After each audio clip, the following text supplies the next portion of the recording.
اور ہم نے انسان کو مٹی کے خلاصے سے پیدا کیا ہے، پھر اس کو ایک مضبوط اور محفوظ جگہ میں نطفہ بنا کر رکھا، پھر ہم نے نطفے کا لوتھڑا بنایا، پھر لوتھڑے کی بوٹی بنائی، پھر بوٹی کی ہڈیاں بنائی، پھر ہڈیوں پر گوشت پوست چڑھایا، پھر اس کو نئی صورت میں بنا دیا۔ سو بڑا برکت والا ہے اللہ، جو سب سے اچھا بنانے والا ہے۔ پھر اس کے بعد تم مر جاتے ہو، پھر قیامت کے روز اٹھا کھڑے کیے جاؤ گے، اور ہم نے تمہارے اوپر کی جانب 7 آسمان پیدا کیے، اور ہم خلقت سے غافل نہیں ہیں۔ اور ہم ہی نے آسمان سے ایک اندازے کے ساتھ پانی برسایا، پھر اس کو زمین میں ٹھہرا دیا، اور ہم اس کے نابود کر دینے پر بھی قادر ہیں۔ پھر ہم نے اس سے تمہارے لیے کھجوروں اور انگوروں کے باغ بنائے، ان میں تمہارے لیے بہت سے میوے ہوتے ہیں، اور ان میں سے تم کھاتے ہو۔ اور وہ درخت بھی ہم ہی نے پیدا کیا جو طور سینا کے دامن میں ہوتا ہے، یعنی زیتون کا درخت کہ کھانے کے لیے روغن اور سالن لیے ہوئے اگتا ہے۔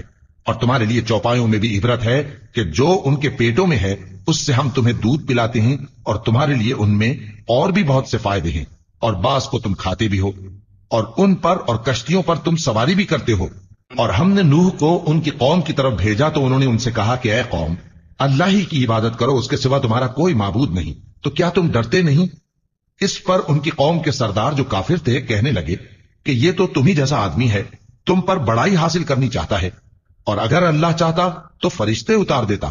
ہم نے اپنے اگلے باپ دادا میں تو یہ بات کبھی سنی نہیں، اس آدمی کو تو دیوانگی کا عارضہ ہے، تو اس کے بارے میں کچھ مدت انتظار کرو۔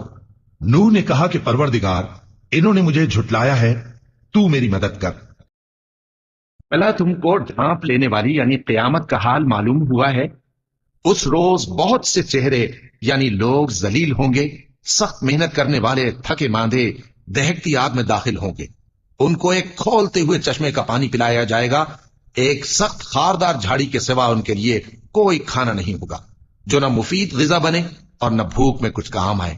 بہت سے چہرے یعنی لوگ اس روز شادماں بھی ہوں گے، اپنی محنت کے بدلے پر خوش۔ بہشت بری میں وہاں کسی طرح کی لغو بات نہیں سنیں گے، اس میں چشمے بہ رہے ہوں گے، وہاں تخت ہوں گے اونچے اونچے اور کٹورے قرینے سے رکھے ہوئے، اور گاؤ تکیے قطار کی قطار لگے ہوئے، اور نفیس مسندیں جگہ جگہ بچھی ہوئی۔